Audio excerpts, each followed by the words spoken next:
यही गुप्त नवरात्र का व्रत, इसी आषाढ़ी नवरात्र का व्रत मां जानकी ने करना प्रारंभ करा। और करो आराधना, कुछ नहीं तो एक फूल तो शंकर को चढ़ाना चालू करो, कम से कम एक पुष्प तो चढ़ाओ। जिसको लगता है कि मेरे परिवार में कोई दूसरा व्यक्ति हस्तक्षेप कर रहा है या मेरा पति किसी पर नारी के साथ में रह रहा है या नारी किसी पर पुरुष के साथ में रह रही है, तो माखन थोड़ा सा प्रतिदिन मां जगत जननी के मंदिर में अवश्य समर्पित करें। 9 दिन तक समर्पित करोगे, कैसा भी दोष होगा, कैसे भी ग्रह होंगे, वो सब हट जाएंगे और जीव आपका हो। ये वो नवरात्र है जिसमें प्रेम आनंद बढ़ता है, स्नेह बढ़ता है। ये वो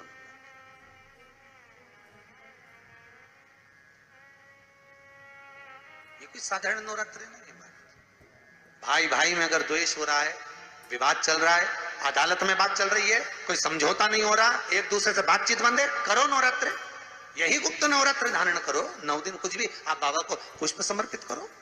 फूल लगता क्या है, कोई यहाँ लिखा तो आनंद रामायण में ये थोड़ी लिखा कि एक एक सोने की अंगूठी समर्पित करो। उन्होंने तो लिखा पुष्प, केवल पुष्प,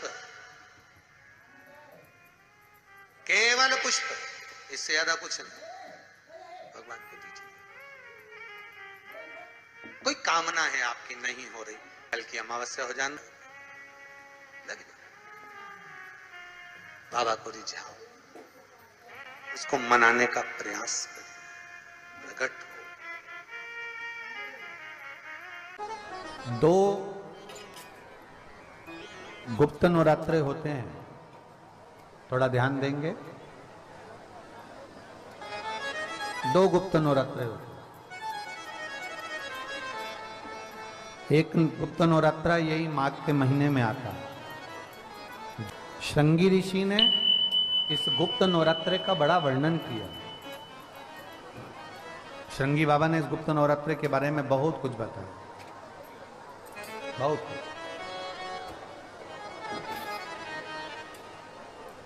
श्रृंगी बाबा गुप्त नवरात्रे के लिए कहते हैं कि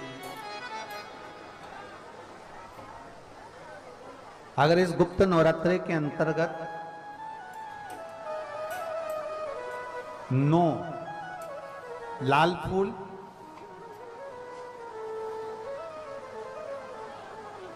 और 5 श्वेत पुष्प,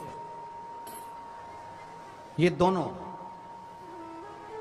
लोग कहते हैं गुप्त नवरात्रे में हम देवी की आराधना करें, गुप्त नवरात्रे में हम भगवान की आराधना करें, पर शिव महापुराण की कथा कर रही है, भगवान शंकर का चरित्र कथा है।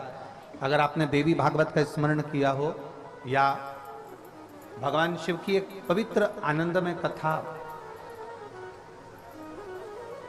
स्कंद पुराण के काशी खंड में अगर सुनी हो या उसमें भी नहीं पढ़ पाए हो, तो श्रृंगी ऋषि के चरित्र में आता है। श्रृंगी बाबा ने वर्णन किया है कि किसी भी स्थान पर, किसी भी स्थान पर यदि हमारे घर में 2 शिवलिंग है, नहीं है, तो किसी अपने घर के गमले में, बगीचे में 2 पार्थिव लिंग का निर्माण करें। 2 पार्थिव लिंग, उसमें एक शिव जी का स्मरण करें और एक में माता पार्वती जी का स्मरण। देवादिदेव महादेव के 2 स्वरूप, 2 लिंग प्रकट कर कर, एक पर 9 पुष्प लाल और एक पर श्वेत पुष्प 5 समर्पित करें। बाबा की आराधना करें, घी का दीप लगाएं, पूजन करें और बाद में उन शिवलिंग को, उन पुष्पों को विसर्जन करें। किसी भी नदी में, तालाब में, बावड़ी में, अगर वहां नहीं विसर्जन कर सकते हैं तो किसी वृक्ष के नीचे उनका विसर्जन कर दें। पर ये नवरात्रे, ये जो गुप्त नवरात्रे हैं, इस माघ महीने में जो गुप्त नवरात्रे आती है, इसी के अंतर्गत इसका पूजन है। एक बार हमने पहले वर्णन किया था, जिसके यहाँ संतान नहीं होती उसके लिए भी पहले इस माघ महीने में जो गुप्त नवरात्रे आते हैं उसका स्मरण कराया था। कैलाशी अविनाशी है शिव, शिव तत्व का है। आप जिस भाव से आप भगवान को रिझाते हो, भगवान उस भाव से अपने भक्तों के करीब पहुंचता है। भक्तों के। यमुना जी ने पार्थिव शिवलिंग का निर्माण किया। केवल चाहे गुप्त नवरात्रे हो चाहे सर्व नवरात्रे हो, केवल देवी की आराधना कर रहे हैं और सोचें कि हम माता जी की आराधना कर रहे हैं और माता जी हम पर प्रसन्न हो। शिव महापुराण की कथा कहती है कोई सी भी नवरात्रे में अगर आप शंकर भगवान की आराधना के साथ देवी की आराधना करेंगे तो शिव महापुराण की कथा कहती है महादेव शिव और शक्ति दोनों ही कृपा जरूर करते हैं। ये निश्चित है, निश्चित है।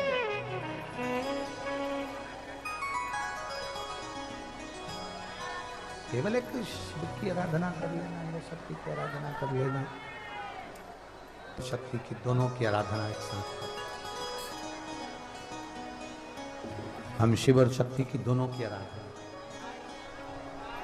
दोनों की आराधना, और हम तो दिन भी मौका लग जाए कभी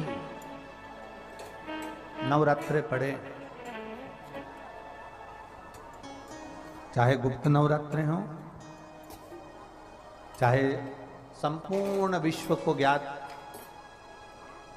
चैत्री और कुंवार के नवरात्रे हो, हर नवरात्रे में आप एक विशेष ध्यान रखें प्रत्येक नवरात्रे में कि हमें शंकर भगवान के शिवलिंग की पूजन करनी। और एक और बात समझ लें, दो शिवलिंग का निर्माण नहीं भी कर सकते हैं तो एक शिवलिंग का निर्माण करें और उस शिवलिंग के पास में ही एक छोटा सा मिट्टी का ढेला रखकर मां जगत जननी जगदम्बा का भी पूजन कर सकते। आपको नहीं बनाना दो शिवलिंग, तो एक शिवलिंग एक मिट्टी का थोड़ा सा।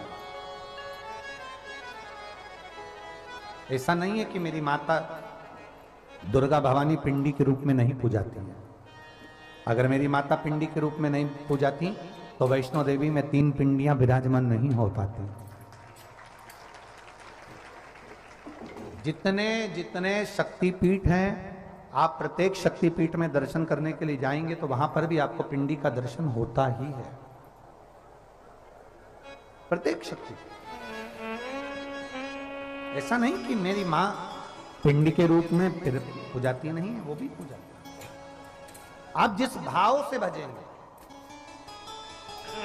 जैसे हम कहते हैं हमारे शहर में, हमारे सीहोर नगर में कुबेरेश्वर धाम कंकर शंकर की भूमि है, मतलब वहां जो गया है वो कंकर शंकर की आराधना करने के लिए गया है, कंकर शंकर की पूजन करने के लिए गया है। जिस व्यक्ति का कोई कार्य सिद्ध नहीं हो रहा है, कोई कार्य अटक गया है, मिलन नहीं हो रहा है, कोई अदालत तक में बात पहुंच गई है और मालूम पड़े संबंध टूटने वाला है, लग रहा है कि ये ससुराल वाले नहीं रख रहा है, या लग रहा है कि ये संबंध हमारा खराब होने वाला है, उस व्यक्ति को ये व्रत 9 दिन के धारण कर लेना चाहिए, जो माता जानकी जी ने वाल्मीकि बाबा से पूछ कर करा था, जो माता सीता जी ने वाल्मीकि बाबा से पूछ कर करा था। तो वाल्मीकि बाबा ने कहा जानकी ऐ सीते सुनो, एक व्रत है, एक उपवास है, एक व्रत है, एक साधना है, अगर वो तुम कर लोगी 9 दिन तक तो ये पक्का है कि तुम्हारे पति के दर्शन तुम्हें हो जाएगा और तुम्हारे पुत्रों को भी तुम्हारे पति का दर्शन हो जाएगा, उनके पिता का दर्शन। ठीक है, क्या उपाय? कहा शिव मंदिर में जाइए, पहले दिन 9 फूल कमल के हों, जो मिल जाए, परंतु एक जैसे फूल होना चाहिए।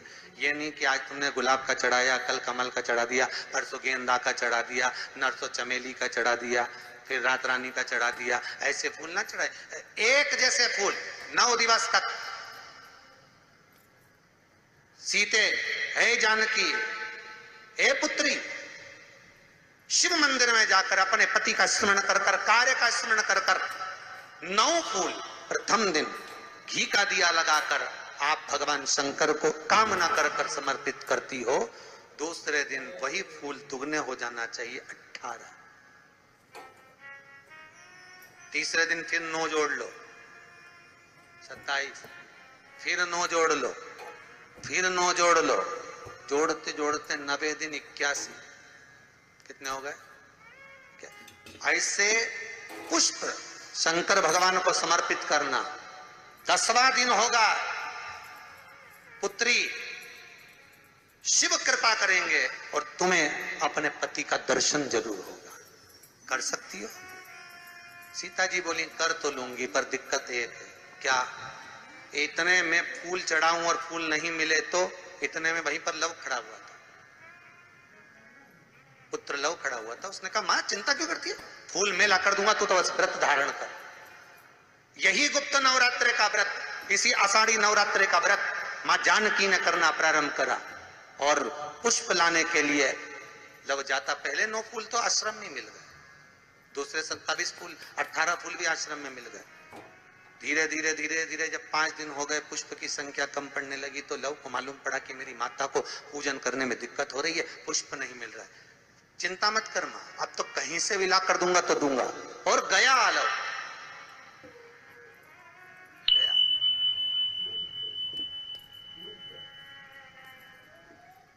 अयोध्या में पहुंच गए, जहां एक सुंदर सा सरोवर था।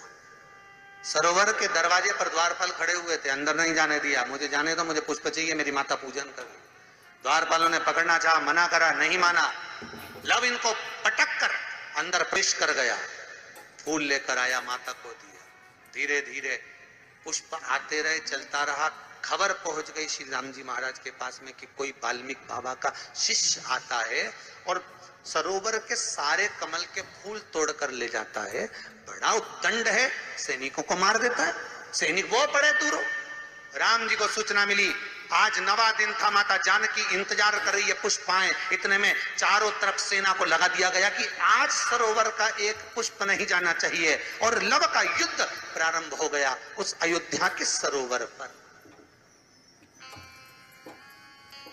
अंत में सबको पटक कर लव 81 फूल लेकर पहुंचे और मां से कहा, मां आज आखिरी का दिन है, शिव को रिझा ले। और माता ने शंकर भगवान को फूल चढ़ाया।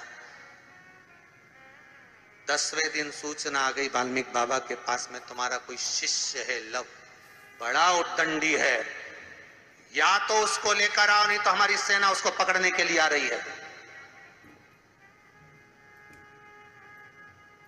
और किस माता का पुत्र है उस माता को भी लेकर आना, और किस भाई का भाई है वो उसको भी लेकर आना। और गुरुदेव आपने बालक को क्या सिखाया कि वो इतनी उद्दंडता कर रहा, आप भी आना, नहीं तो हम सेना लेकर पहुंचे। वाल्मीकि बाबा ने लिखकर पहुंचा दिया, चिंता मत करो, हम पूरे ही आएंगे। वाल्मीकि बाबा को तो मालूम था व्रत पूरा हो चुका है तो दर्शन तो होना ही है, भले कैसे भी हो, भले लड़ाई से हो, विवाद से हो, पर खबर तो आ गई ना, समझौता कि कड़ी तो जुड़ गई ना। भगवान वाल्मीकि बाबा समझ गए, सीता जी से कह दिया तेरा व्रत पूर्ण हो गया बेटा, अब तू कल तैयारी कर चलने की। और लव को लेकर पहुंचे, सीता जी को देखा, पुत्रों का स्मरण करा, राम जी के नैनों से जल बह गया। वाल्मीकि बाबा सीता से कहते हैं, इसको कहते हैं साधना, इसको कहते हैं तप, इसको कहते हैं साधना। आप भी कर सकते हो। आनंद रामायण का ये प्रसंग वर्णन करता है कि हम भी क्यों ना कर सकते। गुप्त नवरात्र चालू हो गए, गुप्त नवरात्र करो, आराधना, कुछ नहीं तो एक फूल तो शंकर को चढ़ाना चालू करो, कम से कम एक पुष्प तो चढ़ाओ। जिसको लगता है कि मेरे परिवार में कोई दूसरा व्यक्ति हस्तक्षेप कर रहा है, या मेरा पति किसी पर नारी के साथ में रह रहा है, या नारी किसी पर पुरुष के साथ में रह रही है, तो माखन थोड़ा सा प्रतिदिन मां जगत जननी के मंदिर में अवश्य समर्पित करें। 9 दिन तक समर्पित करोगे, कैसा भी दोष होगा, कैसे भी ग्रह होंगे, वो सब हट जाएंगे और जीव आपका हो। ये वो नवरात्र है जिसमें प्रेम आनंद बढ़ता है, स्नेह बढ़ता है। ये वो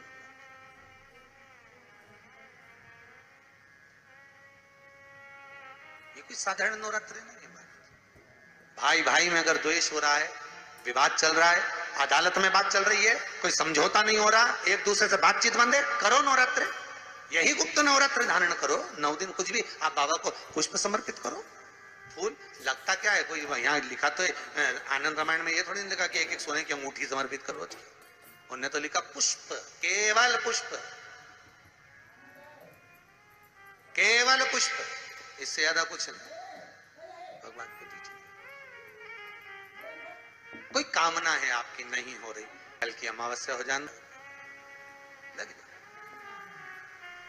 बाबा को रिझाओ, उसको मनाने का प्रयास करो, प्रकट में पितृदोष है, आपको ऐसा महसूस होता है, आपको लगता है, तो किसी भी नवरात्रि के पहले जो अमावस्या पड़ती है, गुप्त नवरात्रि, तो अंदाजा लगाइए। तो जिस दिन अमावस्या रहे उस दिन चावल की कटोरी में एक कपूर का टुकड़ा रख दीजिए महाराज, छोटा सा, और कपूर का टुकड़ा रखकर उस कपूर को दरवाजे के बाहर कटोरी में ही, चावल रखी हुई कटोरी में ही उसको पितरों का स्मरण कर कर जला दीजिए। और जलाने के बाद उस चावल को कहीं भी किसी भी वृक्ष की छांव में पक्षियों के लिए डाल दीजिए। शिव महापुराण की कथा कहती है, अगर मान लो पितृ आपको कष्ट दे रहे हैं, पितृ आपको तकलीफ दे रहे हैं, कोई काम नहीं होने दे रहे हैं, या कहीं आपको ऐसा लगता है कि पितरों का दोष है, तो वो पितृदोष देवी, अब ये जो आप करेंगे ये कब कर रहे हैं? अमावस्या के दिन आप उसको रख रहे हैं, अमावस्या के दिन उसको रखकर रात भर आपने रखा कपूर के साथ में, सुबह एकम पड़ गई, नवरात्रि लग गई, उसी दिन उसको जलाकर आपने पटक दिया। अर्थात उससे देवी और पितृ इन दोनों का आशीर्वाद जो प्राप्त होता है, तो घर में से पितृदोष समाप्त होकर लक्ष्मी की वृद्धि प्रारंभ हो जाती है, कार्य में सिद्धता आ जाती है। मान लो अगर पितृदोष है तो करो, नहीं है बड़े अलमस्ती से रहो। तो जिस व्यक्ति का भगवान विष्णु को चढ़े, दुर्वा गणेश जी को चढ़े, दुर्वा शिव जी को चढ़े, दुर्वा ब्रह्मा को चढ़े, दुर्वा इंद्र को चढ़े, दुर्वा पितरों को चढ़े। कितना सुंदर कहा है, जिसके घर में पितृदोष प्रबल होता है, बहुत प्रबल पितृदोष है, तो उसके घर के जहां पानी का मटका रखा था, पितृदोष मालूम है ना, पितृदोष का लक्षण क्या होता है? 1 रुपए कमाओ, 1.25 रुपए खर्च हो, समझ लेना पितृदोष है। रात्रि को सो गए तुम, बड़े नींद आ गई तुमको, बहुत प्रेम से सो गए, सोने के 1.5 घंटे या 2 घंटे बाद तुम्हारी नींद खुल जाए और कम से कम आधे घंटे तक तुमको भूख लग रही हो, समझ लेना पितृदोष है। सोकर उठने के बाद में जैसे ही 1-2 घंटे की नींद हो गई और अचानक नींद खुल गई और तुम्हें भूख लग रही है, भूख लग रही है, प्यास लग रही है बहुत तेज, अभी सोए हो, 1.5 घंटा ही हुआ, 2 घंटा ही हुआ, भूख लगने लगी, बहुत तेज भूख लग रही है, समझ लेना पितृदोष है। पितृ भूखे हैं, भोजन की याचना कर रहे हैं, भोजन की याचना। सोने के बाद तत्काल नींद खुले 2 घंटे के बाद, भूख लगे, उसका भी एक समय बताया है महाराज ब्रह्मवर्ता पुराण के अंतर्गत, कि रात्रि को सोने के बाद में 1 घंटे की नींद हो जाए और उसके बाद में 2 घंटे के अंदर वापिस नींद खुल जाए और भूख लगने लगे, तो समझ लो पितृ भूखे हैं, भोजन मांग रहे हैं, अन्न मांग रहे हैं, पितृदोष है।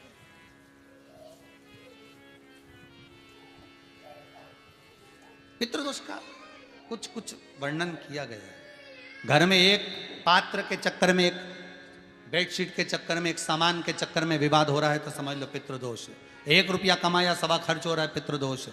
घर में एक बीमार, दूसरा फिर बीमार हो गया, तीसरा फिर बीमार हो गया, एक ठीक हुआ, एक बीमार हुआ, पितृदोष है। पितृदोष का भाव, तो उसके लिए करना क्या है? शिव महापुराण की कथा कहती है, सुंदर गणेश जी का चरित्र वर्णन करता है, स्कंद पुराण कहती है, विष्णु पुराण कहती है कि दुर्वा 21 दुर्वा की गांठ बनाकर, 7 गांठ 21 दुर्वा की बनाकर, जो अपने पितरों का मटका, मटका मतलब परिंडा, हंडा, जो भी पानी का भरते हो, उसके नजदीक में मात्र एक कटोरी में चावल रखकर उसमें अगर दुर्वा रख देता है, तो मात्र 5 या 7 दिन में पितृदोष समाप्त होना प्रारंभ हो जाता है। उसके घर में लक्ष्मी की वृद्धि होने लगती है, सुख शांति अपने आप आने लगती है, उसका क्लेश समाप्त हो जाता है। दुर्वा में वो गुण है जो पितृ भी उसका भाग अमृत तत्व प्राप्त करना चाहता, अमृत देना।